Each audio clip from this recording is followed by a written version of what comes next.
सवाल नमाज का है ही नहीं। पूरे हिंदुस्तान क्या भारत में पूरी नमाज नहीं होती, केवल गुड़गांव रह गया कि गुड़गांव में नमाज हम केवल ये है कि क्योंकि गुड़गांव नज़दीक है, इंटरनेशनल मैप पर है, लोगों में इसकी आवाज़ जाती है। ऐसे हालात पैदा कर दो ताकि लोग डेमोरलाइज हो जाएं कि जब तक सिख और मुस्लिम इस देश का हिस्सा हैं, इस देश को हिंदू राष्ट्र नहीं बनाया जा सकता। ये आरएसएस के चंद लोग हैं और एडमिनिस्ट्रेशन हिंदू आरएसएस और मुस्लिम आरएसएस के बीच में समझौता की कराई हो गई।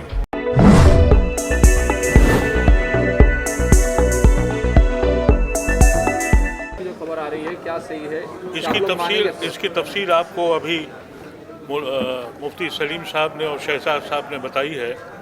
देखिए, सरकार का ये उसूल रहा है कि जब किसानों ने मूवमेंट किया तो उन्होंने उसमें से 2-4 लोग ख़रीद लिए और कहा कि किसान मूवमेंट जो है ये खालिस्तानियों का है और फलां से मसला हल हो गया। ये जो हुकूमत है इसका रवैया ये है, ये आवाज़ सुनना नहीं चाहती है। ये चाहती यह है कि झूठ से हर चीज़ साबित की जाए। वहाँ 3-4 लोग कह रहे हैं कि सौदा हो गया और मामला तय हो गया। कैसे हो जाएगा? इसलिए आज आपने जो देखा यहाँ शहजाद साहब जो सालों से लड़ रहे हैं, मुफ्ती साहब ये लोग सालों से लड़ रहे हैं, अल्ताफ़ बैठे हुए हैं, ये सारे वो लोग हैं जो 10 साल से अपना हक मांग रहे हैं। वो नहीं चाहते हैं कि खुले में नमाज हो। वो कहते हैं कि भाई हमें ज़मीन दे दो, हमें परमिशन दे दो। आप पूछिए सरकार से, एडमिनिस्ट्रेशन से, कि पिछले 20 साल में एक नया शहर बना, 118 सेक्टर बने। उन 118 सेक्टर में कितने मंदिरों को ज़मीन दी गई और अलाउ किया गया, कितने चर्चेस को दिया गया और कितने मुसलमानों के लिए मस्जिद दी गई। 1 इंच ज़मीन नहीं दी गई। और जो एक दी गई 57 में, वो 10 साल से सुप्रीम कोर्ट में स्टे लगा हुआ है। जो एक वक्फ की ज़मीन है जिसको जामा मस्जिद कहते हैं, जो राजू टॉक पे है, वहाँ 6 साल से पोजीशन नहीं दिया गया है। कहाँ जाएगा आदमी? ये सिर्फ झूठ बोलने का काम है। ये जो आपको खबर दी गई है, ये एडमिनिस्ट्रेशन और ये आरएसएस की साजिश का नतीजा है। ये आरएसएस के चंद लोग हैं और एडमिनिस्ट्रेशन हिंदू आरएसएस और मुस्लिम आरएसएस के बीच में समझौता की कराई हो गई। हम कुछ कह नहीं रहे, हम तो ये कह रहे हैं कि हमें ज़मीन अलॉट कर दो। जब तक ज़मीन नहीं मिलेगी, जो तुमने इंतज़ाम किया था वहाँ रहने दो। चीफ मिनिस्टर साहब ये खुद कह चुके थे आज से चंद महीने पहले कि साहब जहाँ नमाज हो रही है वहाँ चलती रहेगी। अब हमारे पास 2 ही 3 ऑप्शंस हैं। एक तो आप लोगों के पास आए हैं कि आप बताइए कि ये हिंदुस्तान कैसा बन गया है।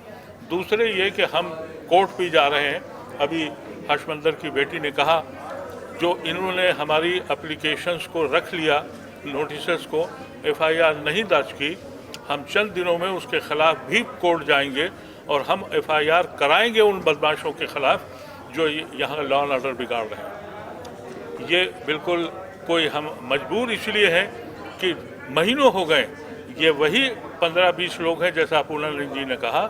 ये चेहरे 2018 से शक्ल में आ रहे हैं, 17 से, और वो कह रहे हैं कि हम देख रहे हैं। ऐसे ऐसे नारे लगे हैं कि वहाँ ये कहते हैं कि चारों तरफ से लाउड स्पीकर लग जाता है और फिर नारे ये लगाते हैं। एक नारा जो इस वक्त बीजेपी का सबसे चुनिंदा नारा है और सबसे हरदर्दीज नारा है, गोली मारो सालों को। ये तो एक नारा है जो बजता ही है। उधर नमाज हो रही है, उधर ये नारे लग रहे हैं। तो ऐसी शक्ल में हम क्या कर सकते हैं? हम सिर्फ ये कह सकते हैं कि भाई हमारे साथ अगर इंसाफ नहीं हुआ, और ये जो आज सिविल सोसाइटी के लोग खड़े हुए हैं हमारे साथ, और हम मायूस इसलिए नहीं हैं कि हमारे सिख भाई भी हैं, हमारे हिंदू भाई भी हमारे साथ खड़े हैं। ये इसको हिंदू मुस्लिम बनाना चाहते हैं।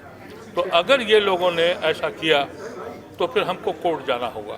हमारे साथ बात करने के लिए मौजूद हैं दया सिंह जी। हम बात करेंगे गुरुग्राम के बारे में, क्योंकि गुरुद्वारा प्रबंधक कमेटी ने ये कहा था कि अगर मुसलमानों को गुरुग्राम में नमाज नहीं पढ़ने दिया जा रहा है तो उनके लिए हम गुरुद्वारा के दरवाजे खोलते हैं।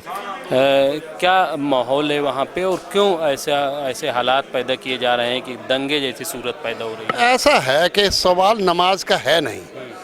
नमाज का अदा तो नमाज तो कहीं भी अदा की जा सकती, जब कांवड़ यात्रा की जा सकती है, सारे काम किए जा सकते हैं, नगर कीर्तन हो सकते हैं। तो इसमें नमाज इशू ये है कि मुस्लिम समाज को एलिनिएट कर दिया जाए, अलग थलग कर दिया जाए, डेमोरलाइज कर दिया जाए। तो डेमोरलाइज हो जाएगा, आदमी दुखी होकर कहेगा यार छोड़ो काहे को जा रहे हैं। तो डेमोरलाइज का है सवाल, नमाज का है ही नहीं। पूरे हिंदुस्तान क्या भारत में पूरी नमाज नहीं होती? केवल गुड़गांव रह गया कि गुड़गांव में नमाज हम केवल ये है कि क्योंकि गुड़गांव नज़दीक है, इंटरनेशनल मैप पर है, लोगों में इसकी आवाज़ जाती है। ऐसे हालात पैदा कर दो ताकि लोग डेमोरलाइज हो जाएं, जबकि उनको पता है कि मेवात जो है वो 3 एमएलए नहीं है, बल्कि अलवर का एरिया ले लो, पलवल और उत्तर प्रदेश का भी एरिया ले लो, तो ये बहुत लंबा एरिया है। यहाँ मुस्लिम डेमोरलाइज होगा तो पूरे देश में ये आवाज़ आएगी कि ये डेमोरलाइज हो गया। जैसे सिख डेमोरलाइज हुआ 1982 के बाद। 1982 का इशू क्या था? जल बंटवारा का इशू था। उस जल बंटवारे का इशू कहाँ तक पहुँच गया कि ब्लू स्टार ऑपरेशन हो गया। और अडवाणी ने तो अपनी किताब में मान लिया कि blue star operation Indira Gandhi नहीं करना चाहती थी, वो तो हमने प्रेशर बनाया, हम 15 दिन वहाँ हालात ख़राब किए तो तब ब्लू स्टार ऑपरेशन हुआ। और उसके बाद भी सिख एलिनिएट हो गया। जैसे सिख एलिनिएट को उन्होंने सोचा मुस्लिम एलिनिएट, ये दोनों ही कौम हैं जिसको एलिनिएशन कर दिया जाए तो ये देश में कुछ भी किया जा सकता है। तो वहाँ पे आपने एक सोल्यूशन दिया था, लेकिन परमानेंट सोल्यूशन क्या है? कैसे उस मसले को हल किया जाए? परमानेंट सोल्यूशन तो हिंदुओं पर है। जो सेकुलर हिंदू अपने आप को मान रहा है वो तो बहुसंख्यक है, उसकी ड्यूटी है कि वो प्रोटेक्शन दे और वो नमाज अदा करने दे। वो बल्कि उनको कहे कि हम सब लोग आपके साथ खड़े हैं और आप जाके नमाज अदा करो। और प्रशासन का ड्यूटी बनती है कि प्रशासन को नमाज अदा करवाए। तो इसमें ये तो सेकुलर हिंदू को ये समझना पड़ेगा कि हमने इस देश को भारत बनाना है, या तो हम मान ले कि इसको हिंदू राष्ट्र बनाना है, तो बात खत्म होती, फिर तो सारा हिंदू एक मत है। और अगर हिंदू एक मत होता है तो पोलराइज जो माइनॉरिटी है उसको तो वो तो भेड़ बकरियाँ, उनको तो इकट्ठा रहना पड़े, उनके पास चारा क्या? माइनॉरिटीज़ के पास तो कोई चारा नहीं होता। ये तो मेजॉरिटी का धर्म है। तो क्या आपको लगता है कि वाकई ये देश जो है वो हिंदू राष्ट्र बन सकता है? नहीं, मैं ऐसा नहीं मानता, क्योंकि मैंने सरदार हुकुम सिंह जी का रेफरेंस, जो पूर्व लोकसभा अध्यक्ष थे और फ्रीडम फाइटर थे, उन्होंने कहा था कि जब तक सिख और मुस्लिम इस देश का हिस्सा है, इस देश को हिंदू राष्ट्र नहीं बनाया जा सकता।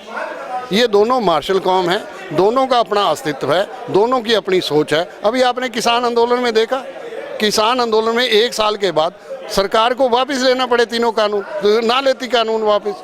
इसका मतलब कहीं ना कहीं प्रेशर है, क्योंकि किसान आंदोलन ने सिद्ध कर दिया कि सिख भी, मुसलमान भी और हिंदू भी एक मंच पर आ गए। तो सरकार को पता लगे तो हालात ख़राब हो जाएंगे। तो यानी सब एक साथ आ जाएं तो सरकार मजबूर होगी। सोल्यूशन आपके सामने ही है, सरकार मजबूर हुई। और सरकार ये तो नहीं कि ऐसी माफ़ी मांग ली। 700 आदमी मारे गए, लखीमपुर का हालात हमारे सामने है। सरकार जो इतनी अड़ियल सरकार थी, वो एक दिन में 19 तारीख को, मेरा ये भी कहना है 19 तारीख को क्यों ऐसा करना पड़ा प्रधानमंत्री जी को? इसलिए करना पड़ा कि 19 तारीख को ही पहली नमाज अदा गुरुद्वारा गुरुग्राम में होनी थी। तो ये कारण था कि सुबह 9 बजे आकर, इतनी क्या मुसीबत पड़ गई थी कि सुबह 9 बजे आए और सीधे बाहर आए, और वो जो शॉल भी उन्होंने पहनी है वो भी उल्टी पहननी पड़ जाए। तो सवाल ये है तो प्रधानमंत्री जी को जवाब देना है। मेरा ये कहना है कि ये जो हिंदू राष्ट्र वाला इशू उठाया, ये जो पोलराइजेशन, हिंदू पोलराइज होगा, तो ये मान के चलो कि माइनॉरिटी भी पोलराइज होंगी, उसको आप हटा नहीं सकते। और जिस दिन वो पोलराइज हो गई, हमारे नज़दीक इधर चाइना खड़ा है, इधर पाकिस्तान खड़ा है, इधर बांग्लादेश खड़ा है, हमारे साथ कोई है नहीं। ऐसे हालात में हम क्या करना चाहते हैं? अपने देशवासियों को ये हालात, कभी हम CAA को ले आते, कभी हम किसको, तो क्या करना चाहते हैं? एलिनिएट करना चाहते हैं, और तो कोई कारण नहीं। शुक्रिया। तो ये थे दया सिंह जी, जिन्होंने साफ साफ कह दिया कि सरकार को चाहिए, और सरकार से ज़्यादा जो हिंदू हैं, हिंदू भाई हैं, उनको चाहिए कि वो मुसलमानों के साथ, अक़लियतों के साथ खड़े हों, तभी कोई सलूशन निकल सकता है, हल निकल सकता है। कैमरामैन अब्बास फजल के साथ मैं मुमताज़ आलम रिजवी, RNI न्यूज़।